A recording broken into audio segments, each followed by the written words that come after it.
Wow, what a mess. Honest to gosh. It looked way better in the mirror. That helps.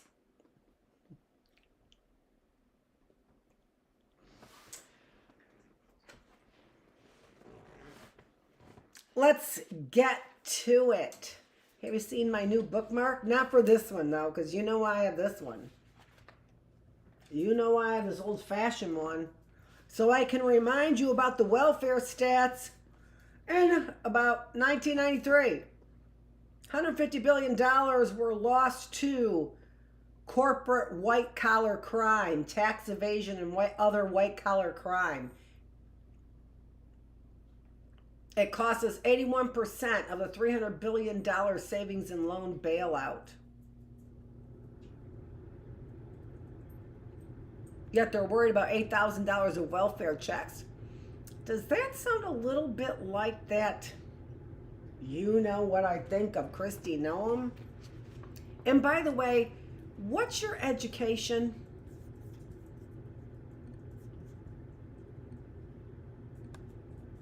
What's your education? Because in order to really get what I feel the university offers us is a place to have a more well-rounded cultural experience. And you're supposed to be educated beyond high school with it.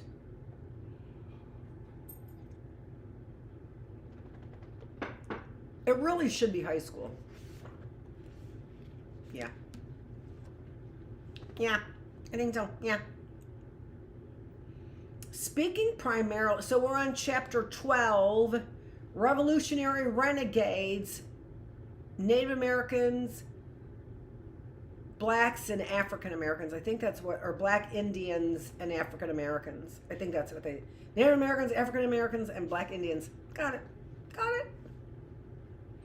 Speaking primarily to those folks who have always denied the many truths of U.S. history that tell of imperialist expansion, cultural genocide, and racism, Katz makes it seem that it is most important to convince this audience that Black Indians ever even existed. This desire, as well as a refusal to take an overtly political stand against racism, may explain why Katz does not critically examine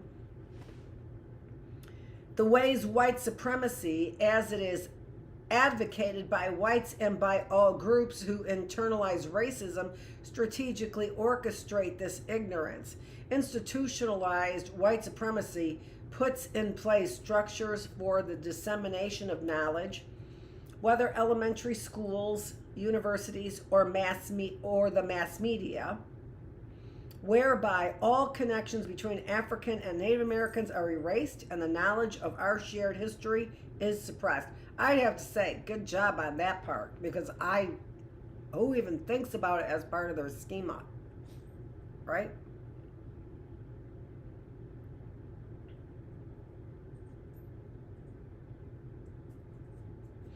In a different context, Winona LaDuke of the Anishinaabe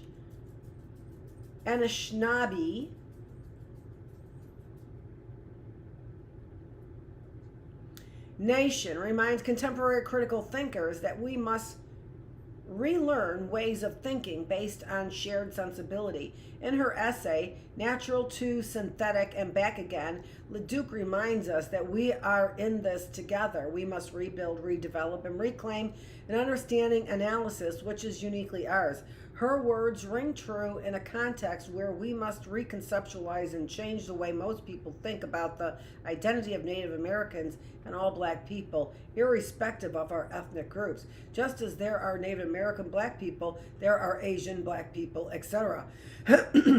For Native Americans, especially those who are Black, and for African Americans, it is a gesture of resistance to the dominant culture's way of thinking about history, identity, and community.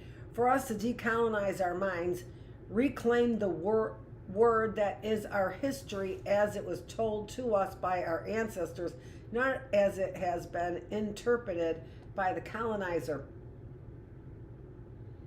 You've got to ask yourself,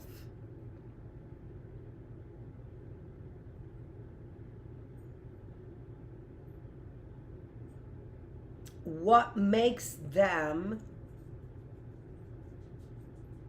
black? I mean, yeah.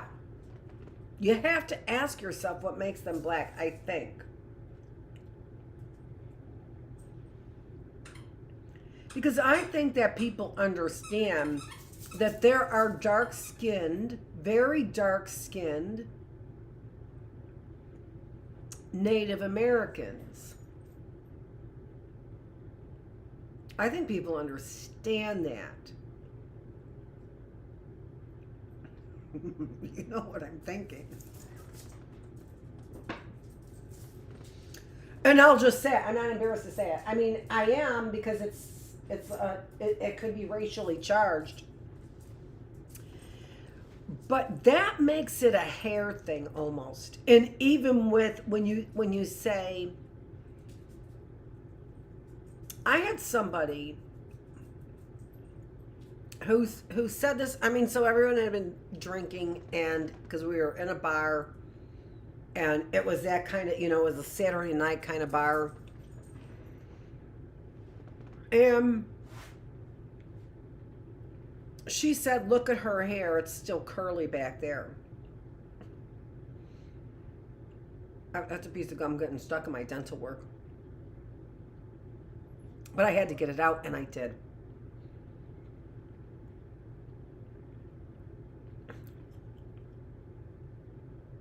And,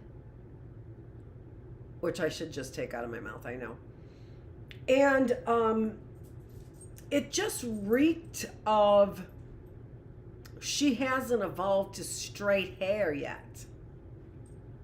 Well, that just seems so weird. That just seems, once again, so unintellectual, which I said that in Bookless Classroom about the scientists. That just sounds so unintellectual. I mean, hair, like skin, takes place in places and is a response to weather conditions. So I don't know what would make a black American Indian. Why would you say black? American Indian, I can understand, or Native American. I can understand a Native American who has dark skin. Really, really dark skin. Just like I can understand a Muslim having very dark skin or lighter skin. An Arab person. I can picture that.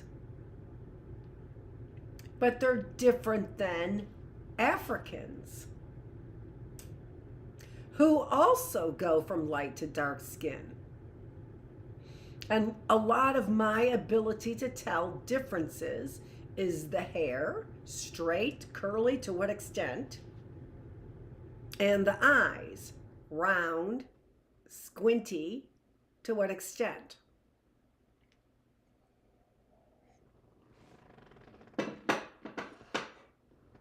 Okay, let's keep going.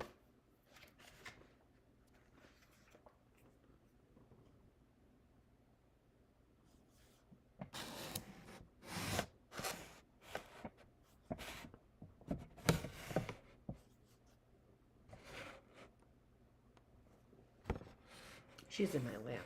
And the thing about it is that you can't see her face, and her face is the thing that's sticking up the highest. But I can't get that camera in the right position. And if I do, she doesn't like being on camera. Oh, you give me a kiss?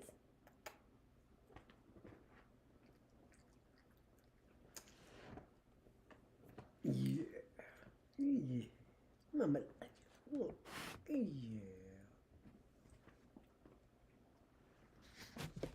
Then I start playing with that, and she's like, don't think so. To get, the shot. That was it. That's what you get. keep her moving.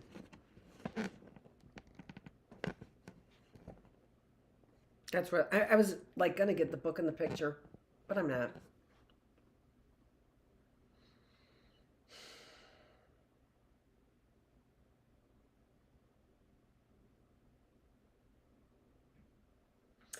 In the old days, black elders, even those who were not raised in Native American communities, remembered their ties to the flat culture that we now call Native Americans. When they spoke history, they identified these ties, called their ancestors red and black by name. My grandmother told me they were the people of the first snow. I explained to her that at school we learned that they should be just called Indians. Proud that she had been taken out of school because her labor was needed to work the land, she told me, "You go to school to learn the white man's ways. We have our own way." I was reminded of her words when I first read about the 1890 reawakening of Native religious ritual centered around the ghost dance, the way whites interpreted it as a sign of madness. Come on, honey, sit over here. Good girl, good girl.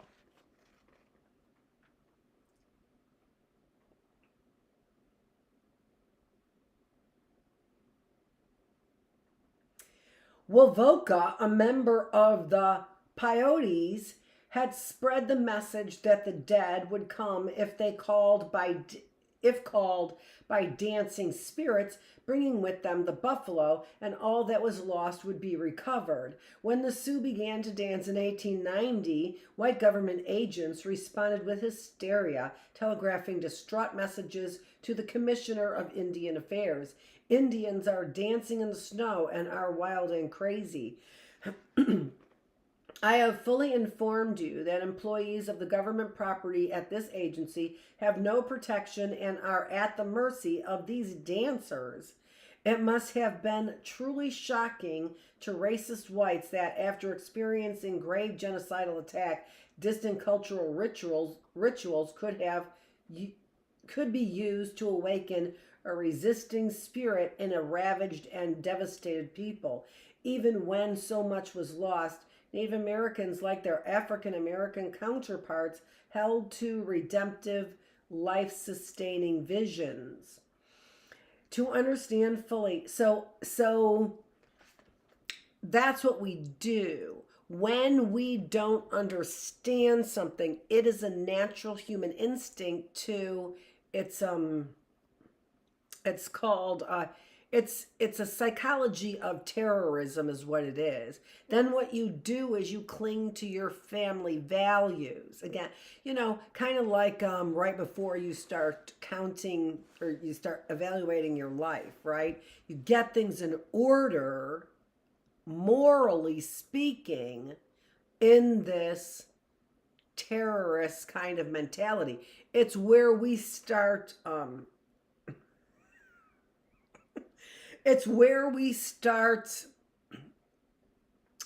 assimilating and interacting and connecting.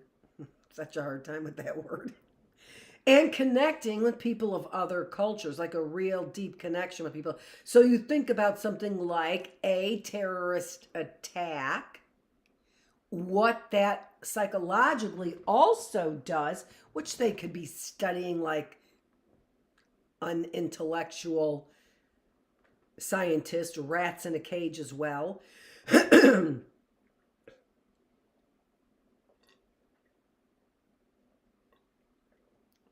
Looking at the effect of that terrorism as bringing people to an assessment of their own moral values on their own terms, if you know what I mean, and then reconnecting with those people. But again, the reconnection really is on a very small, homogeneous line. If you're in New York City, right, and the terrorism is on the Twin Towers, you're going to have a cultural mix of people, right? And again, this can all be the stories that the American government, under the guise of the entertainment industry, or vice versa, or one and the same, whatever it is, right?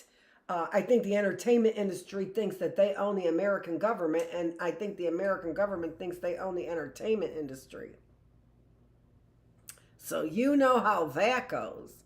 Union owns the business, owns the politics.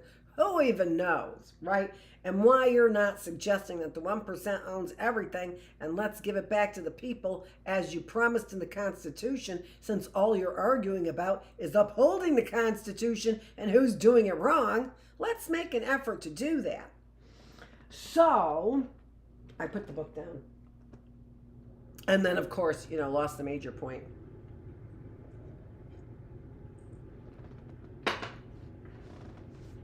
That's where we pick the book up again. That's why the reading room is like efficient. Not efficient in when you put the book down, you lose your place.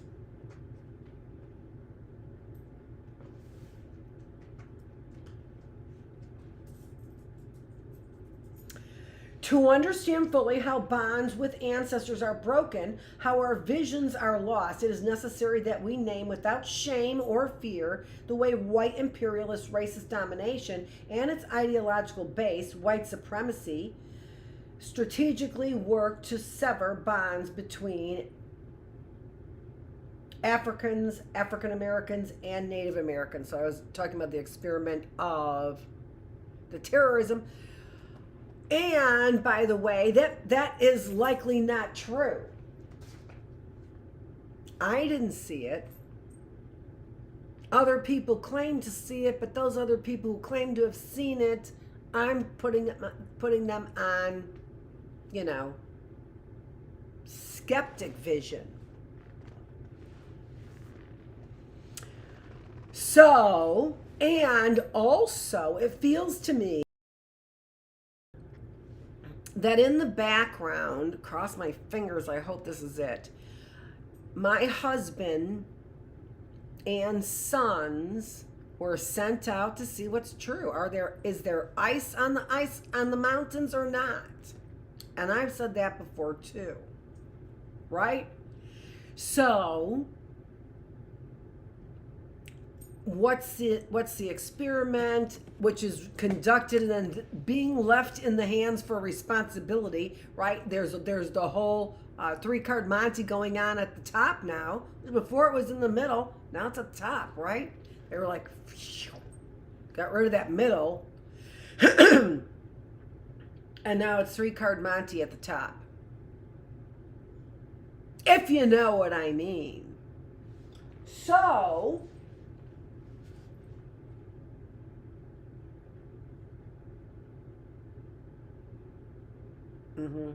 you're right. I did. Yeah. Let's get this chapter because we're just about done.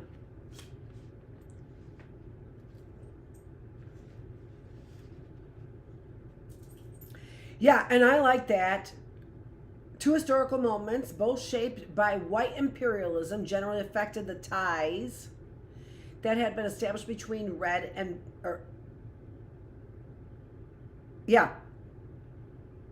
generally had been established between red and black people. The forced relocation of Native Americans into camps, reservations, and the later mass migration of black people from rural areas to northern cities.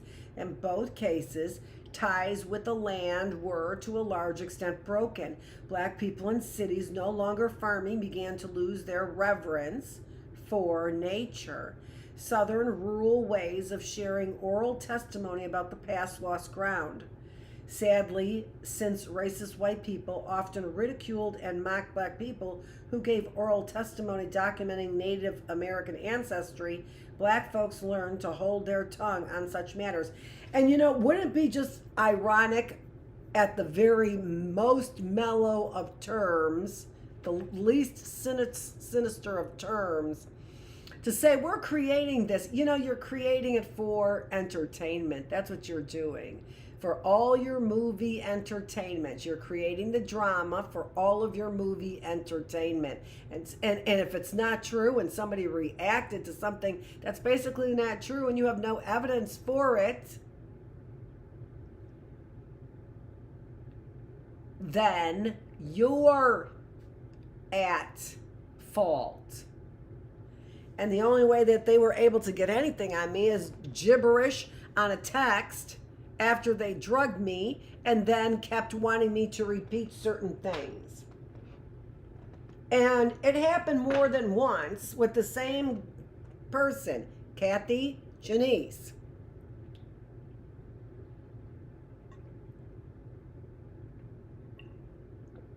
Trying to get what they wanted in a statement for what do they call it with the Russians? Colluding. You know it. You know it. And so does everyone else. And it is so sad, that statement. In both cases, ties with the land to a large extent were broken. Black people in cities, no longer farming, began to lose their reverence for nature, and Southern rural ways of sharing oral testimony about the past lost ground. Sadly, since racist white people often ridiculed and mocked black people who gave oral testimony documenting Native American ancestry, black folks learned to hold their tongue on such matters. When colonized black people also began to suggest that black folks who claimed Native American ancestry were self-hating, wanting to deny blackness, it became a stigma to speak of this past. Concurrently, Native Americans who internalized racism also sought to dissociate themselves from blackness, the racial color caste systems, which became a norm. And there you go, another scientific experiment between the low and intellect, the racial color caste system. So there's the experiment. We'll do an economic caste system and we'll do a racial color caste system with no damage control. Blame it on the research assistants, they'll be left.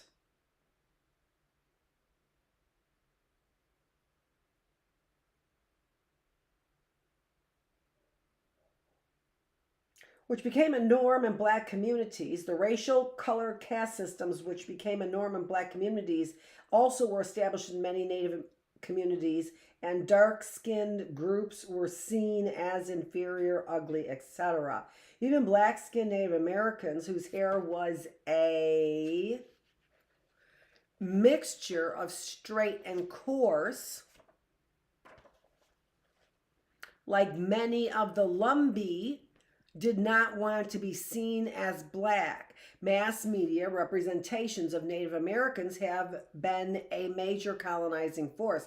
On television and in movies, Native Americans are depicted as fair-skinned with dark straight hair. This look conveys an accurate image of many Native Americans, but it is only one type. Like all other groups, there are diverse skin colors and features that characterize Native Americans. No one has yet done extensive scholarly work on the extent to which representations of Native Americans have been influenced by white perceptions of what an Indian should look like. Both African and Native Americans have been deeply affected by the degrading representations of red and black people that continue to be the dominant images projected by movies on television. But what this really suggests is that the evolution of this may have come earlier on than we expected. Nevertheless, they are distinguished by African heritage. So, you're like, oh, people are surprised. No, I don't think people are surprised, not in the least bit. But what is your definition of what you think people are surprised by? in a way, you know what I mean? Because what, by definition, what you're suggesting is that the evolution of them coming here would have brought about Black Native Americans, not prior to colonization. See what I'm saying? But what your theory suggests is it was prior to colonization.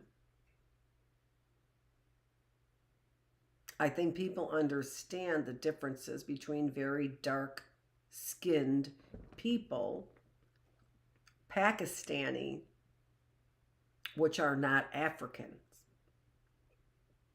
even dark-skinned Koreans, Polynesians, right? Puerto Ricans, all the Ecans. We think they're a family. I don't know who we is. Jeez. Give me heat on them, give me heat on we.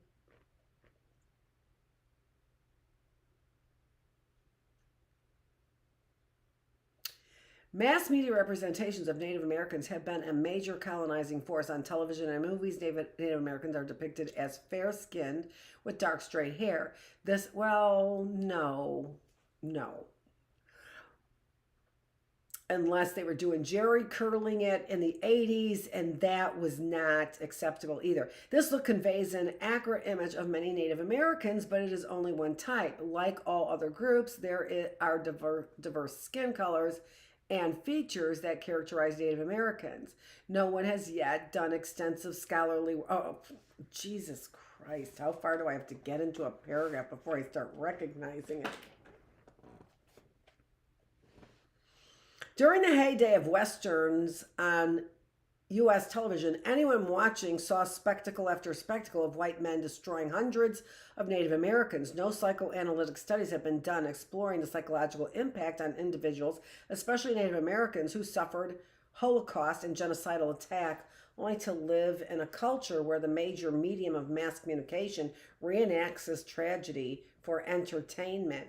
Yet this has been the case with Native Americans. When Westerns were regularly shown on television, one could daily witness the slaughter of nations by white people. Children naturally mimic this genocidal drama and play cowboys and Indians. Even the contemporary Hollywood film, Mississippi Masala, directed by South Asian filmmaker Myra Nair, produces the childhood fascination with the narrative of cowboys and Indians. In the film, viewers see South Asian children living in southern United States playing cowboys and Indians.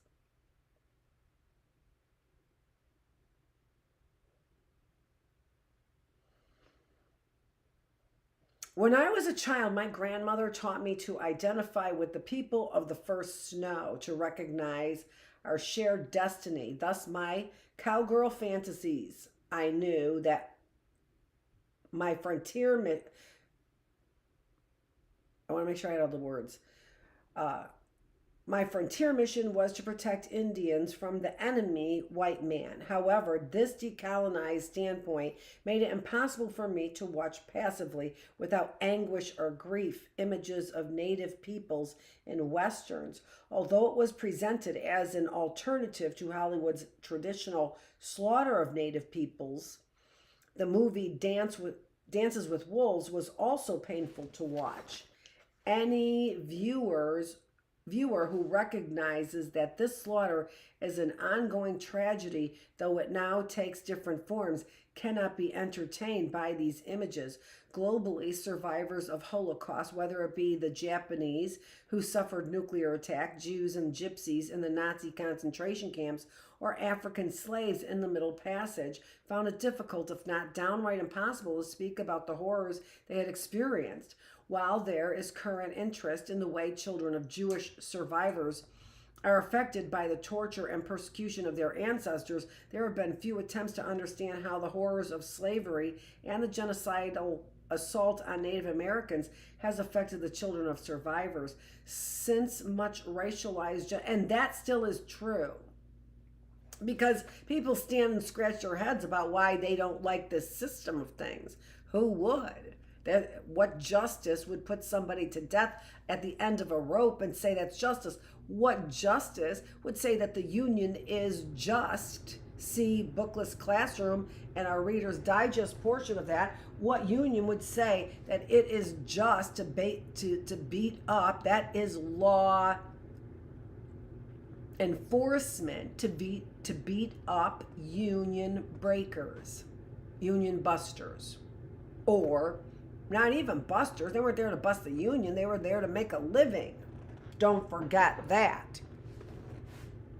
Gee, idiot.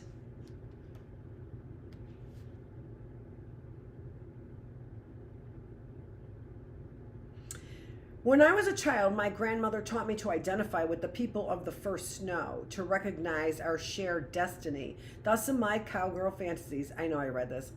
Did I read it all the way there? Yeah. Globally, survivors of Holocaust, whether it be the Japanese who suffered... All right, I already read all that.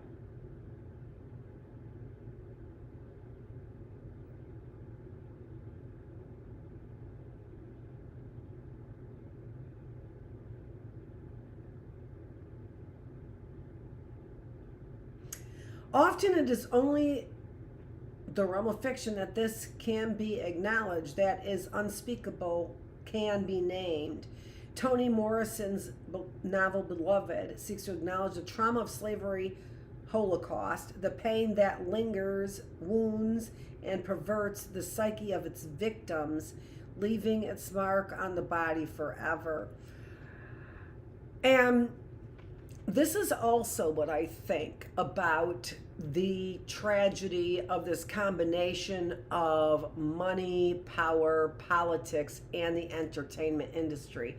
We've seen it, or at least know it exists on the dark web, where they are getting views and hits and likes for violent video, violent killing. We heard that the murder of a journalist is on video, and who knows to what extent that kind of stuff is true, but the violence that people can now witness, what is true, what's not true, the violence that they can now witness and follow along to their own psychological end, right? You know what I'm saying? So, I mean, you can't entertain yourselves in that kind of stuff if you do, because it leaves its mark on the body forever. Have you experienced it? Have you seen it? Or is this just a psychological game where they employ history to give you a narrative, right? To get which is the framework by which you judge what is going on right now, of course. But see Early Birds, where I talk about, my conscious anxiety attack. Let's call it that. Let's call it conscious anxiety attack. Let's call it that. Okay? While scholars writing about the Native American past rarely acknowledge the ongoing experience of psychic trauma that afflicts survivors, their children, and their children's children, specific moments enforced relocation, for example, the Trail of Tears, are acknowledged to have been terrible, horrific, yet they are seen as exceptional race events. I don't think it's even that. It is an exceptional race event, but it's not seen as being the only event that of its kind, right? Exceptional, out of the norm. I don't think any of that is seen about, for example, the Trail of Tears. What I think is that over time, and in order to be able to digest it, it has to be seen from a more sterile perspective. And that's where, the Light Bright scene comes on the scene. The Light Bright team comes on the scene. That's entertainment. And again, I think a lot of this is like, you know what? You don't want to work in the entertainment industry because you think it's this or that or the other thing, and you have some moral high ground, J Path, C Bookless Classroom, descendants, then we'll do it all ourselves. It'll be a one-man show. Right? I'll play this part, I'll play that part, I'll play this part, I'll play that part. It doesn't matter to me. We're running the show. And we'll exclude you from things like watching the Super Bowl if you don't like it. And we'll play your parts. And we'll color our skin. And we'll do it through the tanning booth so nobody will ever know. And I'll always play that part forever. And nobody will ever know. Right? That I'm actually part of whatever that means. And what that means is something very specific to white supremacists. What are you looking for in the blood? Can it be Polish blood? Can it be Catholic blood? You know what I'm saying?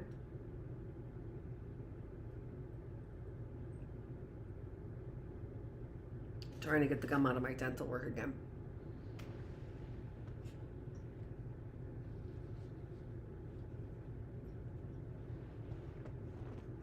Which there was a gum for dental work out there. It doesn't get stuck to your dental work. I should pay attention. I was going to look it up. I'm bothered by that fact that I have to.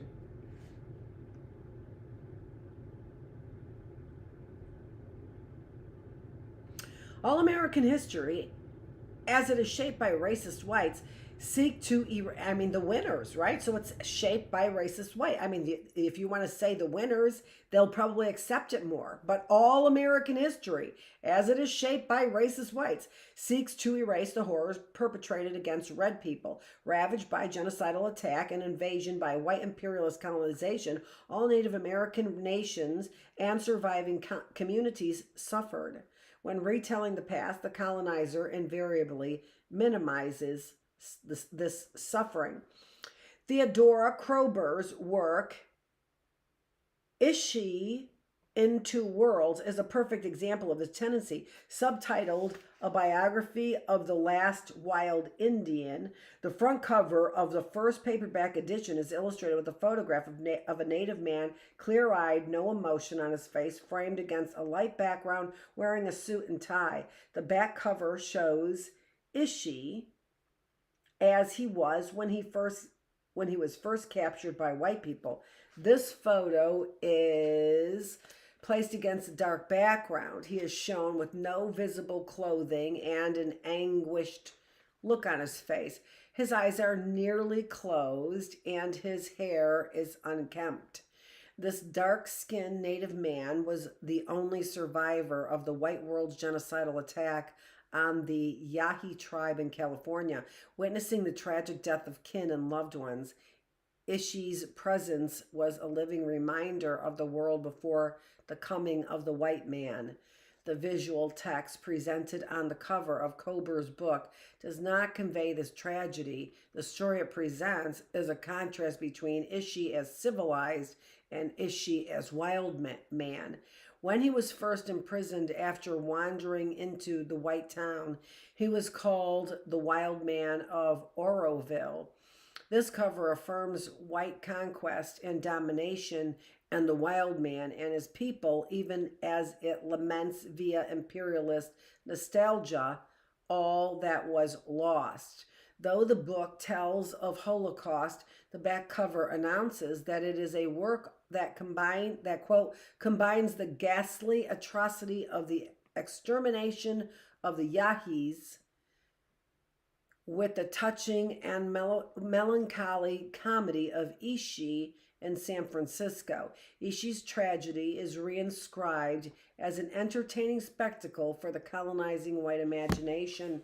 Though Kroeber acknowledges that the trauma Ishi had experienced was damaging, she makes no connection between his survival of Holocaust and the fears and tormented him in his new life.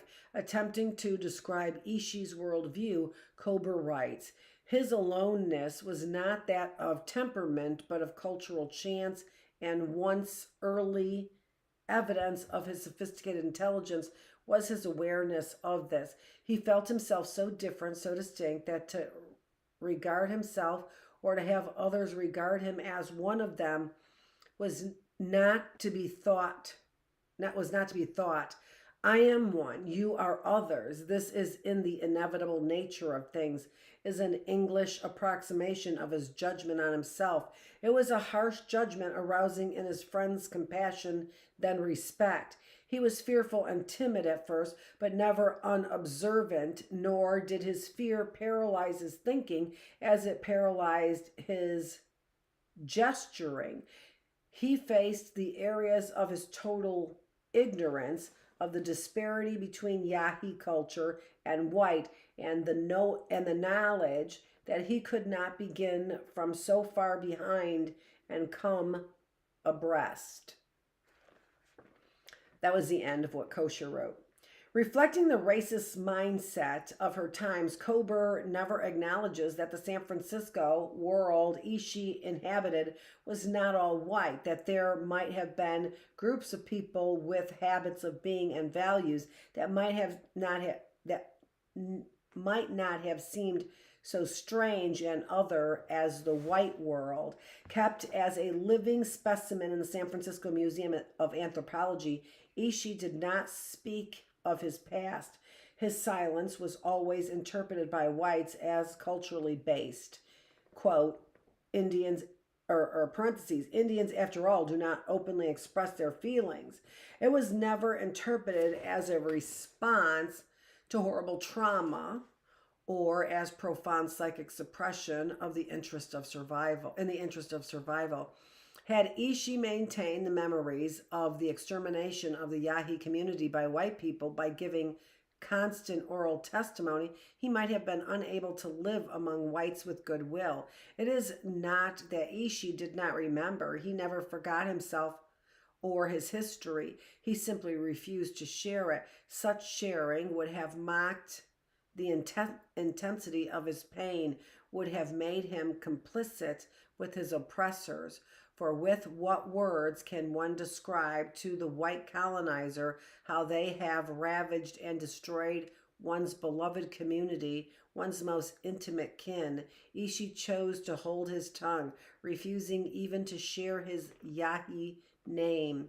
Reflecting on this refusal, Kroeber explains, he never revealed his own private Yahi name.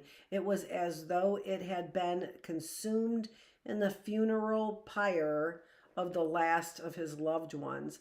One could interpret the withholding of his name as a gesture of resistance, whereby Ishi kept separate the world of his ancestors from this new world he inhabited.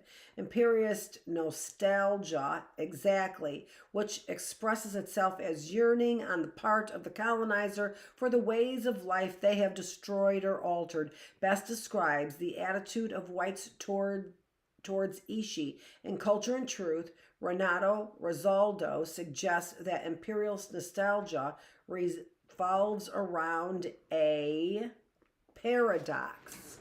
And here's the quote. A person kills somebody and then mourns the victim. In more attenuated form, someone deliberately alters a form of life and then regrets that things have not remained as they were prior to the intervention.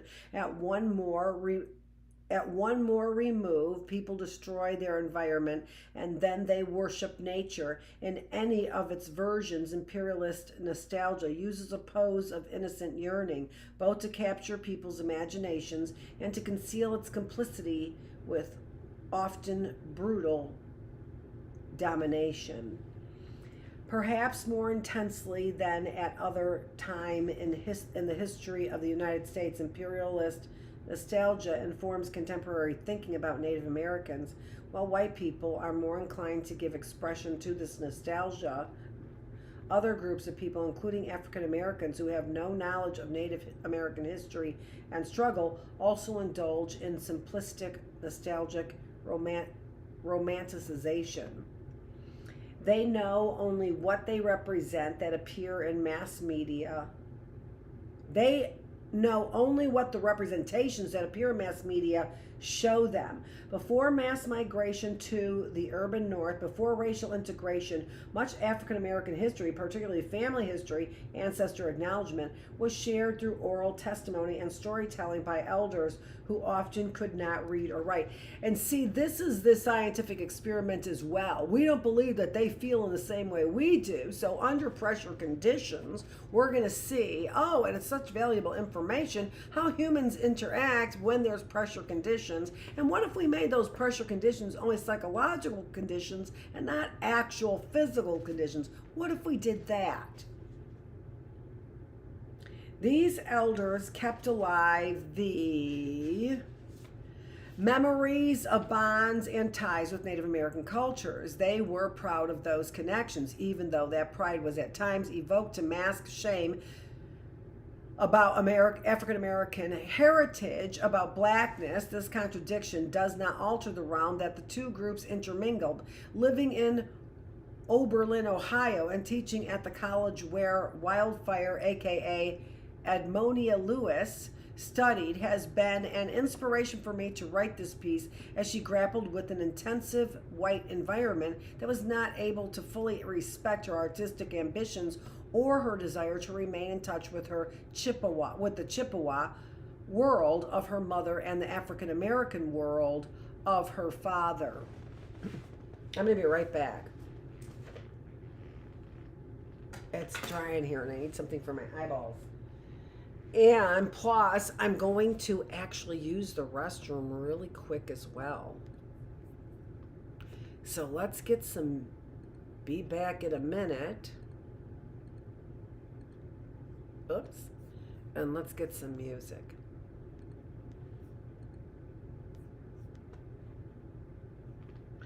Because we still have at least another couple pages and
was sweet, wasn't it?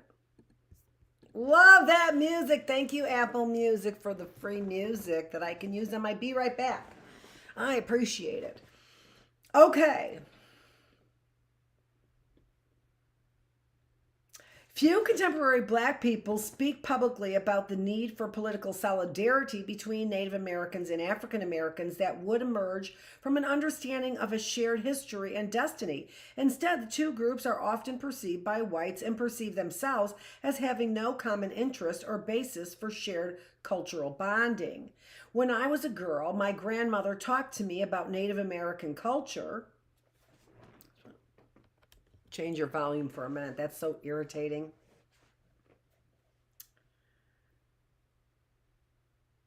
Taught me to respect that there was much to learn in the way of wisdom from Indian people. Raised in Kentucky, where Shawnee, Cherokee, and at times Chickasaw communities dwelled, the elders remembered times when red and black people lived and worked together. My grandmother told me that her mother, my ancestor Belle Blair Hooks, whose memory I keep alive by taking her name as my writing name, had left her native community to marry my grandfather, who looked like a white man but was a nigga.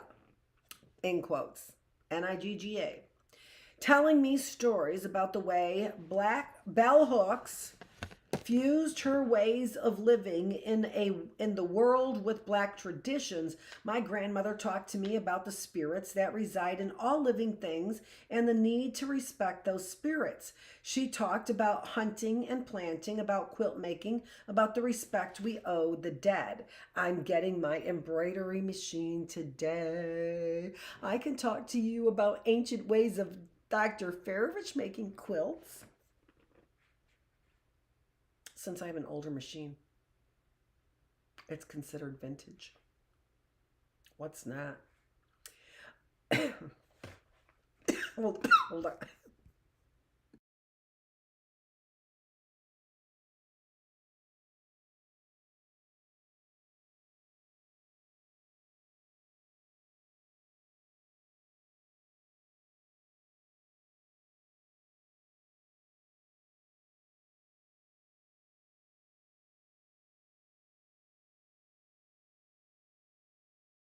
That is really good stuff. I have to say it every time because it's so delish. I can't stand it. Being without it.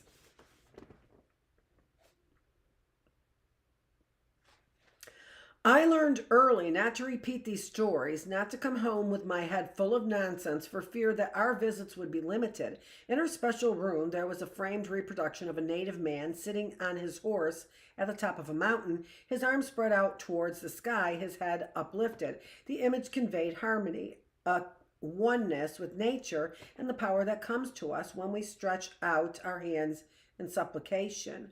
The native presence is a part of nature in the picture. It is a scene of true communion. No one knows what happened to this picture when she died. These days, when I asked about the truth of her words, no one says anything, no one remembers. They want to forget this past.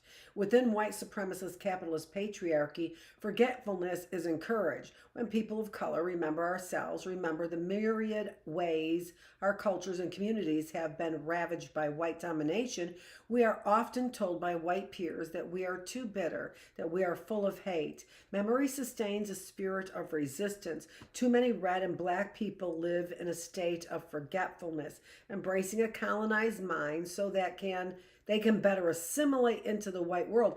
And part of this colonist mind is an exaggerated sense of self, an exaggerated sense of entitlement, and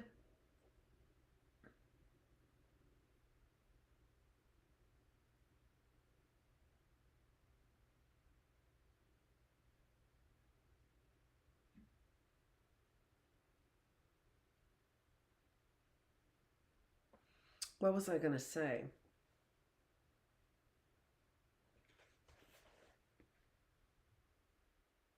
I think I was going to say something like this constant feeling of discouragement, but I'm not quite sure. It was something a little bit more. But that's it. Too many red and black people live in a state of forgetfulness, embracing a colonized mind so that they can better assimilate into the white world. In such a state, cultivating solidarity with one another is no longer valued. Competition for the attention of whites for material reparations has led some Native Americans to believe that their cause is best addressed if it is not linked to the liberation struggles of other people of color, particularly black people. And this is what I'm saying too. I mean, this cutting the ties, I think, is just genius. It's genius. Thank you. No. I mean, thank you for cutting my ties. Thank you for including me on this side of the fence. Thank you. Concurrently, many black people make no effort to understand and support the politics of Native American struggle. Sadly for Native Americans, this means that they are often victimized by a racialized color caste system within Native culture that has its roots in internalized racism. White people who can trace and document Native ancestry may be more readily accepted than black folks whose lineage is more direct, who may even have spent their entire lives within a Native community. In the preface to the most recent edition of Black Indians, Katz shares that the title stirred controversy among people with African ancestors who had long accepted themselves as Indians. Again, this insistence on ethnic purity is an inheritance of white supremacy, the refusal to acknowledge mixture and kinship. Native American blacks, I know, are often eager to deny any connection to black people because blackness is still considered a mark of shame. Katz also states that the work raised concerns among Native Americans still battling a government that traditionally seizes any excuse, e.g. mixture with Africans, to violate treaties, land claims, and human rights. Katz does not identify this government as white supremacist or link the proscriptions it seeks to place on Native Americans to institutionalized racism. One example of this ongoing racist repression is the outlawing of many Native American religious rituals, which has been particularly enforced during the Reagan and Bush administrations. So how interesting is that?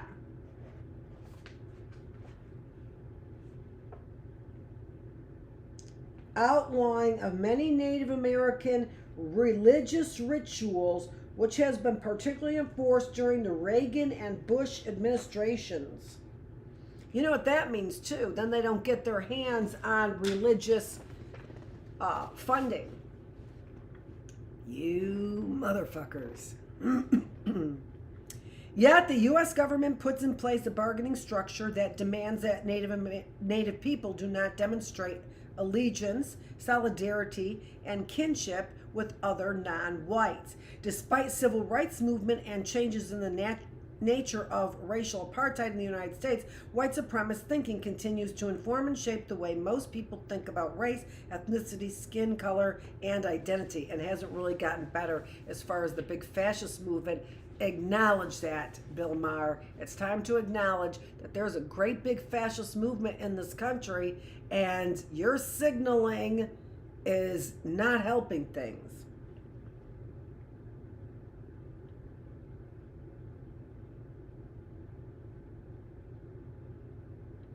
Why did so many critics respond with hostility and rage when black Indians first appeared? The book, in quotes, the book.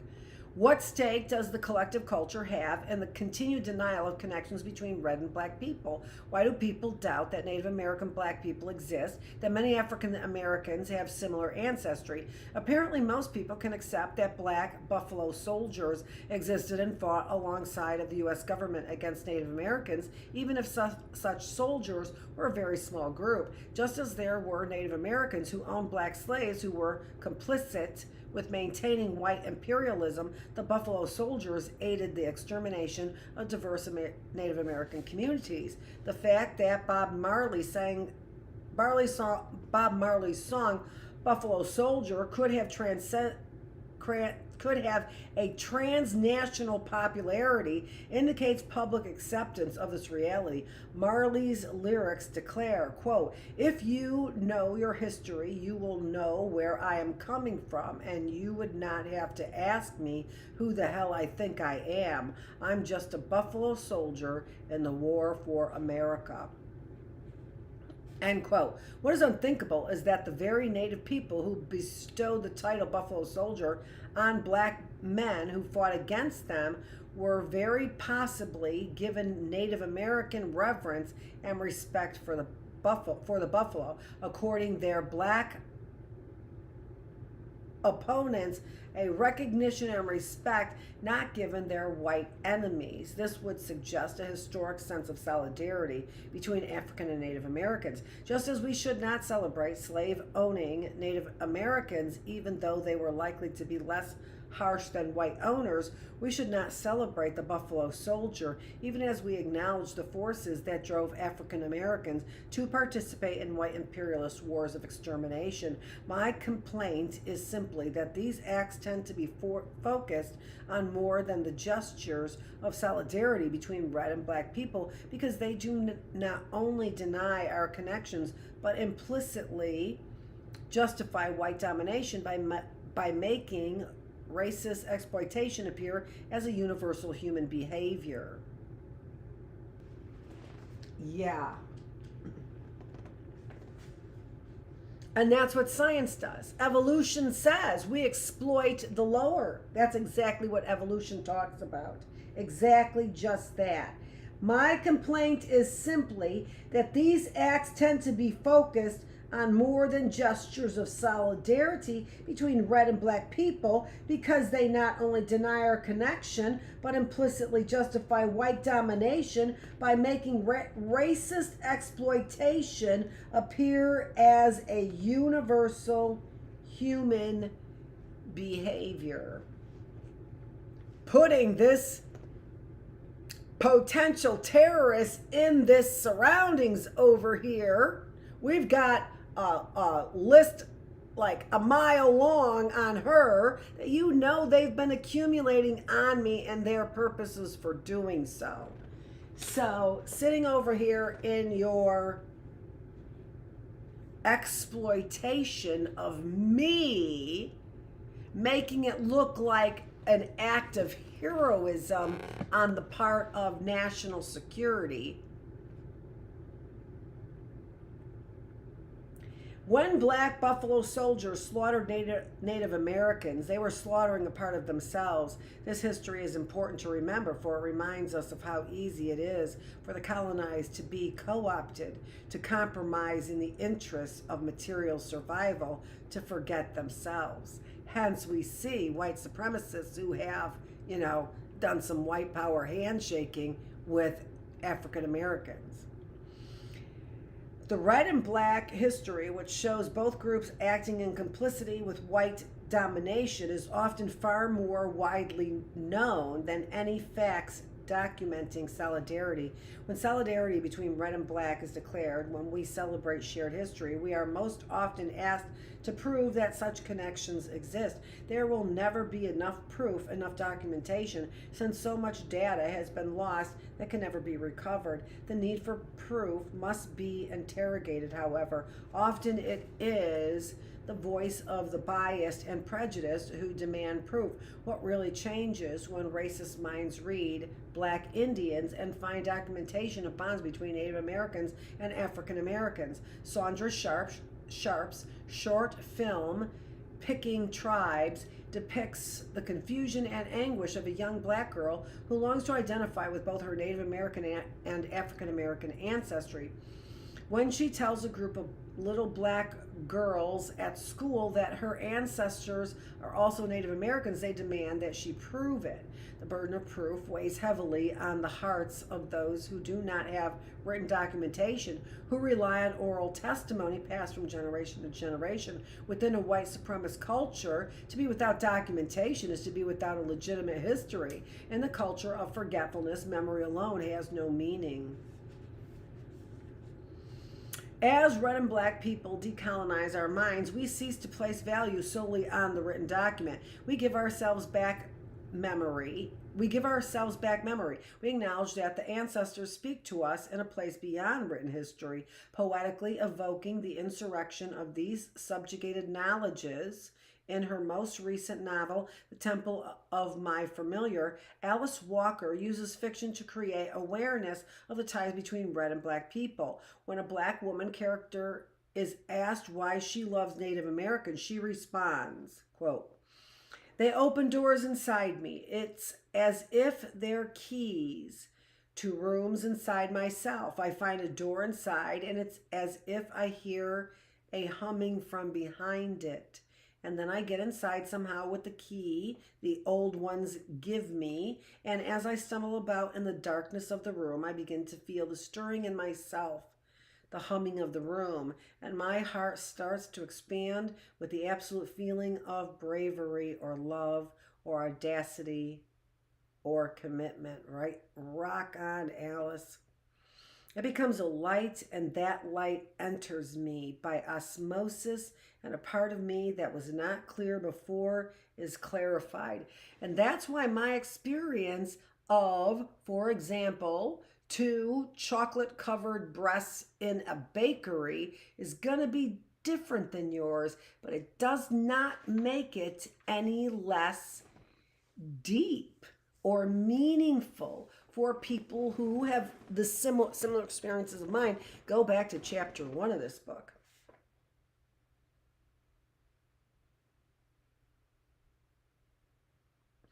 I mean, that is just really exceptional. Why do you love Native Americans? They open doors inside me. It's as if they're keys, period, to rooms inside myself, period. I find a door inside, and it's as if I hear a humming from behind it, and then I get inside somehow with the key the old ones give me, and as I stumble about in the darkness of the room, I begin to feel the stirring in myself, the humming of the room, and my heart starts to expand with the absolute feeling of bravery or love or audacity or commitment. That's exactly right. Audacity. When I feel a connection to black women, I feel the connection to audacity, or through audacity, however you want to say that. Rock on, Alice. Walker evokes a process of remembering that is essential for the political self-recovery of colonized and oppressed peoples. Nostalgia for a lost past is useless if it paralyzes and keeps us so trapped in the memory of grief that we cannot engage in active struggle. And that's what that pounding upon, the pounding of grief upon people by splitting up their families, that's what that purpose is, right? That you are paralyzed or trapped in that memory of grief. Then we can't engage in the struggle. To allow our ancestors to dwell among us and to invite their wisdom to enter us is powerful. We are nurtured by their presence. This truth has been passed through generations. Given the grave crisis facing us in modern society, we need more than ever to draw on oppositional resources. Though supposedly speaking to white people, Chief Seattle calls all of us to remember our ancestors, to cherish their presence and their power. Agreeing to forced relocation, he requests that the right to visit at the tombs of ancestors be respected. Sharing the knowledge that the ancestors dwell among us, he made this proclamation. And here's the quote. "Every part of this soil is sacred in the estimation of my people. Every hillside, every valley, every plain and grove has been hallowed by some sad or happy event in days long vanished." You created every event across every piece of soil in this land, by the way. The very dust upon which you now stands responds more lovingly to their footsteps than to yours. because it is rich with the dust of our ancestors and our bare feet, and conscious of the sympathetic touch. Even the little children who lived here and rejoiced here for a brief season still loved these somber solitudes, and at eventide they grow weary of returning spirits. And when the last red man shall have perished, the memory of my tribe shall have become a myth among the white man. And they're making them into myths with the changing of the language. That's why you change the language. You make the whole idea mythological. And then they have their apocalypse and all the records are destroyed, yada, yada, yada. The dead are not powerless. Dead, I say, there is no death, only a change of worlds. Within, end of quote, within changing worlds, black and red people look once again to the spirit of our ancestors, recovering worldviews and life-sustaining values that renew our spirit and restore in us the will to resist domination. And this is what I'm hoping that my kids are doing for me and for their dad, and their dad is doing for me. Though certainly not a perfect work, Black Indians, like all the other scholarship that seeks to recover buried history, can aid this process. Stressing the need for such work in his preface, Katz states, clearly the 1920s estimate that a third of African Americans have Indian blood requires new research. Today, just about every African American family tree has an Indian branch, while Europeans forcefully entered the African bloodstream. While Europeans forcefully entered the African bloodstream. Do you know what they're saying and what they're not saying? What they're not saying is rape. Europeans entered the African bloodstream through rape.